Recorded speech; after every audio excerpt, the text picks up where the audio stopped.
ये सिर्फ पीसीएस प्रारंभिक परीक्षा 2025 की लड़ाई नहीं है, ये समीक्षा की भी लड़ाई है। हमने बार बार ज्ञापन दिया और बार बार वही हो रहा है, रिमाइंडर भी दिया वही हो रहा है। रिजल्ट 15 गुना जारी करते थे, इनकी मनमानी जो चल रही है उसके लिए भी लड़ा जा रहा है। 4000 बच्चों को आपने क्यों हटा दिया? इन लोगों का कहना है भैया कोई डेट घोषित करिए जिस डेट पे हम लोग आयोग की तरफ चले। जैसे भैया मेरा आरओ में 138 क्वेश्चन थे और कौन सी कैटेगरी में? ओबीसी में। और इधर पीसीएस में 96.66 क्वेश्चन थे, फिर भी बाहर हैं। 5, 10, 15 क्वेश्चन हर बार क्यों गलत हो रहा है? दोस्तों अभी हम हैं प्रयागराज में, हमारे साथ बहुत सारे प्रतियोगी छात्र हैं। जैसा कि आपने कल के वीडियो में देखा था, ये सभी लोग जो है ज्ञापन देने के लिए उत्तर प्रदेश लोक सेवा आयोग के गेट पर गए थे, जो कि उनकी पीसीएस परीक्षा या आरओ की परीक्षा है उससे संबंधित ज्ञापन उन्होंने दिया था। अभी यहाँ पर छात्रों की मीटिंग हुई है, अभी हम इनसे बात करते हैं क्या निष्कर्ष निकला है, क्या बातचीत हुई है और क्या आगे इन्होंने डिसाइड किया है। तो भैया क्या बातचीत अभी यहाँ पर हुई, किस लिए आप लोग यहाँ पर इकट्ठा हुए हैं? हम लोग 2024 प्रारंभिक परीक्षा जब रिजल्ट आया तो संशोधित उत्तर कुंजी अंक प्रमाण पत्र और कट ऑफ नहीं जारी किया गया, उसके लिए ज्ञापन दिया और कोर्ट भी गए। तो कोर्ट ने आज तक कोई डिसीजन नहीं दिया। कोर्ट आयोग सरकार सब एक है, लड़ नहीं पाएंगे। तो हम लोगों ने फिर समीक्षा का परिणाम आया, समीक्षा का परिणाम बड़ी धांधली हुई, कहीं 82 वाला नहीं हुआ, कोई 78 वाला हो गया, उसमें भी समस्याएं आई। न संशोधित उत्तर कुंजी दिया गया, न अंक प्रमाण पत्र दिया गया, न श्रेणीवार कट ऑफ दिया गया। तो वो भी लड़ा गया, कंडी मार चुका निकाल गया, लेकिन शून्यता की अवस्था में चला गया। आज फिर परिणाम आया है 2025 पीसीएस प्रारंभिक परीक्षा का, तो उसमें भी न संशोधित उत्तर कुंजी है, न अंक प्रमाण पत्र, न श्रेणीवार कट ऑफ है। तो इससे क्लियर नहीं हो पा रहा है कि कौन लड़का कितना नंबर पाया, कितना किस कैटेगरी का कट ऑफ गया है। और संशोधित उत्तर कुंजी न आने को जस्ट पता नहीं चल रहा है कि कितने क्वेश्चन आपने डिलीट किए, चेंज किए, कितना क्वेश्चन सही है, किसको आपने क्या माना है। तो ये लड़ाई लगातार हम लोगों ने कई बार ज्ञापन दिया आयोग को, ज्ञापन दिया गया, कई बार वहां जाके सूचित किया गया, लेकिन कोई मानने के लिए तैयार नहीं है आयोग। तो हम लोगों ने आज यहाँ इकट्ठा हुए, आम सहमति बनी। जितने भी हमारे प्रतियोगी साथी हैं उनका कहना है कि कोई एक डेट घोषित किया जाए जिस डेट पे आयोग की तरफ चला जाए और आयोग से बात किया जाए। तो आज हम लोगों ने वही निर्णय लिया है कि 15 तारीख को हम लोग आयोग के गेट नंबर 2 पे 11 बजे, लोक सेवा आयोग के गेट नंबर 2 पे 11 बजे उपस्थित होंगे सभी साथी, चाहे वो दिल्ली हो, लखनऊ हो, कानपुर हो, उत्तर प्रदेश हो। मैं सभी से यहाँ से आग्रह निवेदन करता हूँ कि 15 तारीख को आप लोग लोक सेवा आयोग के गेट नंबर 2 पे 11 बजे अपनी उपस्थिति दर्ज कराइए, अपनी लड़ाई लड़िए। नहीं तो न तो संशोधित उत्तर कुंजी आएगा, न तो अंक प्रमाण पत्र मिलेगा, न श्रेणीवार कट ऑफ आएगा। इस बार 12 गुना इन्होंने, 12.5 गुना जो जारी किया है, रिजल्ट 15 गुना जारी करते थे। इनकी मनमानी जो चल रही है उसके लिए भी लड़ा जा रहा है। 4000 बच्चों को आपने क्यों हटा दिया? उनको भी शामिल करना चाहिए था, 4000 और बच्चे होते। लेकिन ये लगातार कभी 18 गुना, कभी 15 गुना, कभी 16 गुना, कभी 13 गुना, कभी 11 गुना, इस तरीके से मनमानी धांधली चल रही है। उसके खिलाफ हम लोग लगातार कैंडल मार्च, लगातार ज्ञापन, कई तरीके से लड़ना चाहें, लड़े भी और अपनी बात रखे हैं। लेकिन आज हमारे सभी मित्र साथी जो भी हैं प्रतियोगी छात्र, इन लोगों का कहना है भैया कोई डेट घोषित करिए जिस डेट पे हम लोग आयोग की तरफ चले। तो हम कहना चाहते हैं आप लोग को 15 तारीख को आप लोग गेट नंबर 2 पे, लोक सेवा आयोग के गेट नंबर 2 पे 11 बजे अपनी उपस्थिति दर्ज कराइए, अपनी लड़ाई लड़िए और अपना अधिकार मनवा के आइए आयोग से, जैसे आपने नवंबर मनवाया था। तो 15 तारीख को हर हाल में चाहे जो दिल्ली, लखनऊ, कानपुर जो प्रारंभिक परीक्षा पास हो गए, वो भी जो नहीं हुए हैं, ये सिर्फ पीसीएस प्रारंभिक परीक्षा 2025 की लड़ाई नहीं है, ये समीक्षा की भी लड़ाई है। पीसीएस प्रारंभिक परीक्षा 2024 की भी लड़ाई है, 25 की भी लड़ाई, आने वाली जो भी एग्जाम है उन सब की लड़ाई है। तो जो भी हमारे मित्र साथी यहाँ प्रतियोगी छात्र प्रयागराज, दिल्ली का कहीं भी रह रहे हैं, वो अपनी उपस्थिति दर्ज कराए। 15 तारीख को हम लोग लोक सेवा आयोग के गेट नंबर 2 पे पहुंचेंगे, आप भी पहुंचे। धन्यवाद। मैं आशुतोष पांडे। ये बताइए कि बहुत सारे छात्र यहाँ पर थे, सबने अपना अपना मत आपको बताया होगा कि क्या करना चाहिए क्या नहीं, तो क्या कुछ और निकल कर आया कि इस पर भी बात करनी चाहिए? नहीं, ये बात तो स्पष्ट पहले से थी कि हम लोगों को आंदोलन के लिए उतरना पड़ेगा। हमने बार बार ज्ञापन दिया और बार बार वही हो रहा है, रिमाइंडर भी दिया वही हो रहा है। तो ये मुझे लग रहा है कि इसको इतना लाइटली लिया जा रहा है कि जब कभी भी ज्ञापन दिया जाता है तो उसके बाद एक परीक्षा का दिनांक घोषित कर देते हैं, जिससे बच्चे दबाव में आ जाते हैं और बच्चों को न निकल पाए, इसके लिए कोई न कोई परीक्षा का दिनांक सामने हो जाता है। फिलहाल में कल जब हम लोगों ने फिर से पुनः इनको ज्ञापन रिमाइंडर दिया आयोग के अध्यक्ष को, और तो उसके बाद भी वहाँ पे जब बहुत सारे तर्कों पर बहस हुई, उन्होंने हॉट टॉक भी हुआ, तो उन्होंने बोला कि कोर्ट चाहिए। एक तरह से उन्होंने कोर्ट के पक्ष में बोला। हमने स्पष्ट कर दिया ना, कोर्ट पे हम लोग नहीं जाएंगे, हम परीक्षा आयोग के लिए देते हैं, आयोग के द्वारा हमें सिलेक्शन मिलता है, तो हम कोर्ट क्यों जाएं? और कोर्ट जाने के बाद छात्रों के में अब तक कितने फैसले हुए हैं और क्या आपने किया कि तारीख पे तारीख, तारीख पे तारीख, तारीख पे तारीख, यही आप घुमाओगे और तब तक परीक्षा बीत जाएगा, तब तक ये सारी चीज प्रोसेस खत्म हो जाएगी। इन सारी परिस्थितियों को देखते हुए हम लोगों ने यह निर्णय लिया है, एक तो 15 तारीख को हम लोग 15 दिसंबर को हम लोग आयोग गेट नंबर 2 पे इकट्ठा हो रहे हैं। साथ ही में क्योंकि हमने आयोग को भी एक ज्ञापन दिया हुआ है और साथ में हम लोग मुख्यमंत्री को भी ज्ञापन दे चुके हैं, लेकिन कल पुनः आंदोलन के पहले हम रिमाइंडर दे रहे हैं। डीएम कार्यालय पे हम लोग जाएंगे, डीएम के माध्यम से देंगे। और यह बात पहले से स्पष्ट है, कल को यह मत कहिएगा कि हमने आपको सूचना नहीं दी। हमने हमेशा जब कभी भी आंदोलन होता है तो आपके डीएम साहब, कमिश्नर साहब और सभी जिला के आला कमान ये बात कहते हैं कि आपने क्या किया, आपने क्या हमें बताया, क्या संवाद किया। और स्पष्ट रूप से आप जान लीजिए कि आयोग के किसी भी कार्यक्रम के लिए जैसे ही हम लोग घोषणा करते हैं, ये अंततः हमें लगता है अभी कोचिंग संस्थानों को सबको स्पष्ट निर्देश दिया जा चुका है और दिया भी जा रहा है कि किसी प्रकार के बच्चे अगर निकलते हैं या आपकी कोचिंग बंद होती है तो कार्यवाही आप पर होगी। तो ये सब भी धमकी हमें लगता है कहीं ना कहीं दी जाएगी। इन सब से हम डरते नहीं, हम पीछे नहीं हटने वाले हैं। कल 11 बजे हम सभी साथी मिलकर के हम लोग पहुंचेंगे डीएम कार्यालय पे। वहां पे हम लोग ज्ञापन के माध्यम से मुख्यमंत्री को सूचित करेंगे और उच्च अधिकारी जो भी होंगे जिसके माध्यम से जो भी इसका निर्णय लेता है, क्योंकि पूर्व में दोनों परीक्षाओं में निर्णय किसने लिया, पूर्व में दोनों परीक्षाओं में निर्णय लिया मुख्यमंत्री ने। दोनों ही डिसीजन हमको मुख्यमंत्री से मिले, तो आशा करते हैं कि मुख्यमंत्री महोदय इस मामले को आपके विभांशु भाई के चैनल के माध्यम से अगर मामला वहां तक पहुंच रहा है, इस मामले को संज्ञान मिले। हम कोई शौकीन नहीं, सबकी परीक्षाएं लगी हैं, हम सड़क पे उतरने के कोई शौकीन नहीं है, हम सड़क पे उतरना भी नहीं चाहते हैं। हम बस इस बात पर स्पष्ट है कि इस मामले को आप तत्काल संज्ञान मिले और हमें सड़क पे उतरने से पहले ही हमारे मामले को, जो हमारे मुद्दे हैं उसको साफ साफ क्लियर करिए। बस इतनी ही बात है। इसलिए कल 11 बजे सभी लोग डीएम कार्यालय पे आप लोग पहुंचे, वहां से आगे की रणनीति हम लोग तय करेंगे। धन्यवाद भैया। अच्छा, आप थे। अभी एक भैया हमारे साथ है जो जो अभी ये प्रक्रिया चल रही है आयोग की, उससे पीड़ित छात्र हैं। इनसे बात करते हैं क्या इनका मुद्दा है। जैसे कि आपने बताया कि आपके आरओ में भी अंक ज्यादा थे और अभी पीसीएस की परीक्षा हुई उसमें भी आपके अंक ज्यादा थे, थोड़ा बताइए उसके बारे में डिटेल में। जैसे भैया मेरा आरओ में 138 क्वेश्चन थे और कौन सी कैटेगरी में? ओबीसी में। अच्छा। और इधर पीसीएस में 96.66 क्वेश्चन थे, फिर भी बाहर हैं। अच्छा, ऐसा कुछ पता चल रहा है कि इससे कम आपकी कैटेगरी में किसी का हुआ है? हाँ, 92 तक मैं जान रहा हूँ। हाँ। 92 तक लगातार आप इस परीक्षा में लगे हुए हैं, लेकिन इतना ज्यादा अंक आने के बाद आपको पता चलता है आपका नहीं हुआ, आपके किसी साथी का उससे कम है, उसका हो हाँ हाँ, मैं जान रहा हूँ। जैसे आरओ में भी था कि 135 तक मैं जान रहा था हुआ है मेरी कैटेगरी में। तो ये क्वेश्चन जो डिलीट होते हैं, मतलब गलत प्रश्न बनाए जाते हैं या उत्तर गलत दिए जाते हैं, उसकी वजह से ऐसा होता है कि मतलब कुछ मार्क्स घटते बढ़ते हैं क्या? अब बिना फाइनल आंसर की बिना मार्क हम क्या कह सकते हैं कि हम समस्या कहाँ पे है, कैसे समाधान होगा। कल जब हम लोगों ने नंबर जारी किया अपना, तो इस बात को भी बता दूं, कम से कम 150 से अधिक फोन कॉल्स हमें पूरे प्रदेश भर से आए। इवन दिल्ली से भी आए, कुछ लोग सिलेक्टेड भी थे, कई लोग सिपाही भी थे। वो लोग सिलेक्टेड होकर उनका सबका कहना है कोई 104, 103, 112, 135 इस तरह के भी मार्क्स वाले लोगों ने स्पष्ट किया कि भैया हम लोग का न उसमें आरओ में हुआ न इसमें, जबकि हमारे मार्क्स अच्छे थे।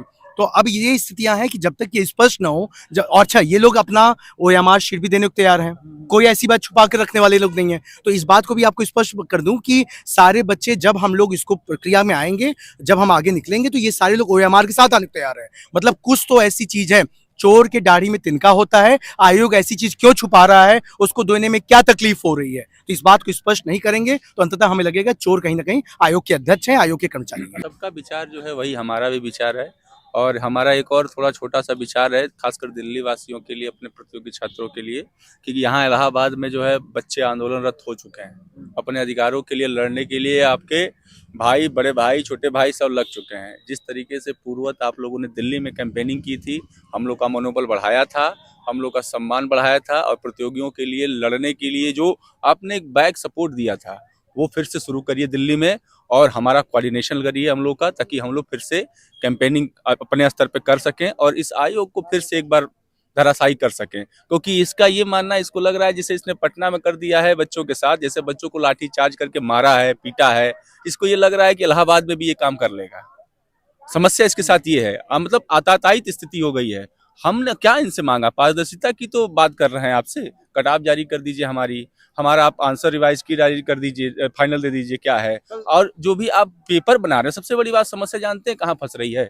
मेन समस्या ये फंस रही है कि जो पैनल गठित कर रहे हैं पेपर बनाने के लिए, क्या वो प्रोफेसर हैं या कोई गाइड छापने वाले लोग हैं? पहले ये तो ये डिसाइड करें, इनका ये समझ में नहीं आ रहा है कि पेपर इनका हमेशा 10, 5, 12, 15 इतने बड़े आयोग की पूरे प्रदेश की सबसे शानदार परीक्षा और सबसे बड़ी परीक्षा है, जिसमें 5, 10, 15 क्वेश्चन हर बार क्यों गलत हो रहे हैं? और गलत हो रहे हैं तो आप किसको मान रहे हैं? वाणी को मानते हैं? पूरी मतलब भारत सरकार की ऑथेंटिक बुक एनसीईआरटी को आप नहीं मान रहे हैं, आप वाणी को मान रहे हैं, आप फलाने को मान रहे हैं। आप बताइए तो कि आपका बेस क्या है, किस बेस पे आप बात करना चाह रहे हैं, किस चीज को आप सही मान रहे हैं? भारत सरकार की एनसीईआरटी को सही मान रहे हैं, भारत सरकार के प्रकाशन में गजेट में छपे हुए चीजों को आप सही मान रहे हैं, या वाणी को मान रहे हैं, वाणी जैसी पुस्तकों को? ये क्लियर करें। और जो मन में आ रहा है आपको क्वेश्चन बना दे रहे हैं, 5 क्वेश्चन, 10 क्वेश्चन, 12 क्वेश्चन गलत करके ना कटाव जारी करना है, ना फाइनल रिवाइज आंसर की आपको जारी करना है, मतलब कुछ भी आपको जारी नहीं करना। पारदर्शिता के नाम पर आप केवल मजाक बना दिए हैं। तो 15 तारीख जो है हम लोगों ने डिसाइड किया है, 15 तारीख को जो है गेट नंबर 2 पर, और भारी से भारी संख्या में जितने भी हमारे परीक्षार्थी अपने अपने लिए लड़ें। ये किसी और की लड़ाई नहीं है, आपकी अपनी लड़ाई है। आप जितना सहयोग करेंगे, जो भी 2026 के इन्होंने घोषणा किया ना कि 1800 समथिंग आ रही है, ये भी ऐसे ही भेंट चढ़ जाएगी अगर अब आप लोग नहीं निकले बाहर। तो वो जो बड़ी आपको संख्या दिखाई जा रही है कि नहीं किताब लेके पढ़ो, अब 1800 कुछ आने वाली है, ऐसा कुछ होने वाला नहीं है। उसके लिए आपको फिर से अपने लिए लड़ना पड़ेगा, और इसी बार कटाव, रिवाइज आंसर की, फाइनल रिवाइज आंसर की, जो भी हम लोगों ने इनसे मांगी है चीजें, ये सब इनको देना पड़ेगा। तब जाके पारदर्शिता सुनिश्चित हो पाएगी 26 में। तब आप लोग 1800 के बारे में ठीक ठाक समझ पाएंगे। और हमारी लड़ाई जो है आरओ वाली भी है, ऐसा नहीं है कि आरओ को ये छोड़ दें, आरओ से लेकर के सबकी लड़ाई हमारी है, पूरे आयोग की। एक बात ये भी, जैसे हम लोग एलटी भी दे रहे हैं मोनू भाई, इसमें एलटी ऐसा कि नहीं है कि केवल पीसीएस तक सीमित रहेगा, एलटी में भी यही होगा। बीईओ की बड़ी अच्छी भर्ती आने वाली है, और अन्य सभी भर्तियों में जो लोगों तक ये सूचना पहुंच रही है, ये मत सोच के बैठ जाइए कि आपका हो गया है तो हर बार हो जाएगा। हो सकता है अभी हो गया तो आप मेन से बाहर होने वाले हो, क्योंकि उनकी जो रणनीति है वो इसी स्थिति में है कि जिसका इस बार पिछली बार आरूम नहीं हुआ उसका इसमें हो गया, जिसका इस बार हो गया पिछली बार नहीं हुआ। तो आगे आने वाली सभी भर्तियों में ये स्थितियां बना करके ये चोर दरवाजे से ये भर्तियां करेंगे। इससे बचने के लिए हम लोगों को 15 तारीख को अपने छात्रों के हुजूम के साथ में गेट नंबर 2 पे हम लोग को आयोग पे पहुंचना पड़ेगा और अपने मुद्दे को वहां पे रखना पड़ेगा। धन्यवाद। बात यह है कि देखिए, आयोग और प्रशासन और शासन हम लोगों को बांटने की कोशिश कर रहा है, परीक्षाओं के दौर को दिखा करके, आपके रिजर्वेशन को दिखा करके, जाति क्षेत्र को दिखा करके, ये हमको पूरी तरह बांटने की कोशिश कर रहा है। जैसे देखिए, अभी आप देखिए एपीओ की जो भर्ती आई है उसको लेकर के बहुत विवाद हुआ है, उस पर मैं बात नहीं करना चाहूंगा। जिस तरीके से चाह रहा है उस तरीके से बांटने की फुल जोर कोशिश कर रहा है। आप लोग एक होना पड़ेगा, जाति क्षेत्र धर्म संप्रदाय सब छोड़ करके विद्यार्थी जीवन और विद्यार्थी जाति को ही समझना पड़ेगा आपको, और अपने अधिकारों के लिए सबको लड़ना पड़ेगा, तब जाके हम लोग कुछ कर पाएंगे। दूसरी बात यह है कि हमारी केवल जिम्मेदारी सिर्फ 4-5 लोगों की जिम्मेदारी नहीं है, ये हम लोगों का कोई ओकेजनली कंडीशन नहीं है कि हम लोग कोई वो इवेंट ऑर्गेनाइज कर रहे हैं। ये आप सबका अपना भी काम है। आपके क्षेत्र में आपके आसपास जितने भी लड़के हैं, आप जिस लाइब्रेरी में पढ़ते हैं उस लाइब्रेरी में सूचित करिए कि हमारे भाई, हमारे छोटे भाई, हमारे बड़े भाई फिर से आयोग की तरफ जा रहे हैं, क्योंकि हम अकेले नहीं लड़ पाएंगे इस आयोग से। ये आयोग और ये प्रशासन के पास पूरा सिस्टम है। आपको कायदे से हमको हमारा 15 तारीख को सहयोग करना पड़ेगा। उसके पहले आप लोगों को कई सारे कार्यक्रम चलाने पड़ेंगे अपने क्षेत्र में।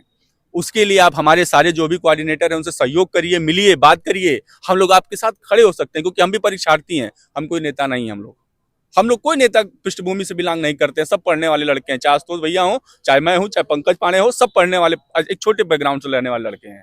और हम लोग यही चाहते हैं कि आप लोग, अगर आप लोग को जरूरत है कि हम लोग की जरूरत होनी चाहिए या हमसे कोई बेहतर सीनियर है उनसे सहयोग लेना चाहिए इस आंदोलन को बढ़ाने के लिए, आप लीजिए, इस आंदोलन को बढ़ाइए और अपने लड़ाई के लिए बाहर निकलिए। सिर्फ आशुतोष पांडे, पंकज पांडे और मोनू पांडे मिलकर के, और आशीष सिंह और देवेश कुमार, ये लोग मिलकर के नहीं इस आंदोलन को बढ़ा पाएंगे। इसमें सबकी योगदान होगा, जाति क्षेत्र धर्म संप्रदाय लिंग शासन व्यवस्था और सरकार की जो मानसिकता बनी हुई है कि हमारा है ये हमारा नहीं है, उसको छोड़ दीजिए, क्योंकि हमारी लड़ाई आयोग से है और विद्यार्थी पक्ष की लड़ाई है। और ये हमको बांटेंगे, बहुत बांटेंगे, बहुत बांटेंगे, बहुत स्तर पे बांटेंगे। अभी तो बहुत कम स्तर है, अभी बहुत स्तर पे बांटेंगे। इसलिए आप लोग मेंटली तैयार रहिए कि हम अपने भाइयों का सहयोग करेंगे। और दिल्ली वालों से निवेदन है कि कल हम लोग का सहयोग, कल से दिल्ली में कैंडल मार्च कैंपेनिंग शुरू करें, ताकि यहाँ के लड़कों को भी ये समझ में आए कि हमारे भाई हमारे लिए वहाँ अलग जगा रहे हैं, उस अलग से हम भी प्रकाशित हो रहे हैं और हमारे अंदर वो ताकत आए कि हम कुछ कर सकें। दूसरी बात यह, कल हम लोगों ने डिसाइड किया है 11 बजे डीएम साहब को यहाँ पर ज्ञापन देंगे, जिसमें माननीय मुख्यमंत्री जी, माननीय प्रधानमंत्री जी, को और माननीय राष्ट्रपति जी को हम लोग ज्ञापन देंगे इस आयोग के कृत्य का, जो आयोग धृष्टता के साथ करता जा रहा हम लोग के साथ। हम लोग कुछ नहीं मांग रहे इनसे, बिहार की तरह ही मांग रहे हैं कि जैसे बिहार आयोग में है फाइनल, यहाँ तक कि मुख्य परीक्षा को वो अपलोड कर दे रहा है, और आप हमारा ही कट ऑफ देने में आपको इतना शर्म आ रहा है, क्यों भाई? यही हम कहना चाहते हैं कि बिहार की स्थिति की तरह से ही हम आपसे अपनी मांग रखे हैं, और 15 तारीख को गेट नंबर 2 पर हमारे सारे परीक्षार्थी पूरे प्रदेश के मौजूद होंगे और आयोग को फिर से एक बार बैक जाने के लिए मजबूर करेंगे, और सुनिश्चितता और पारदर्शिता को सुनिश्चित करने में विद्यार्थी जीवन का अपना अमूल्य योगदान देंगे। धन्यवाद।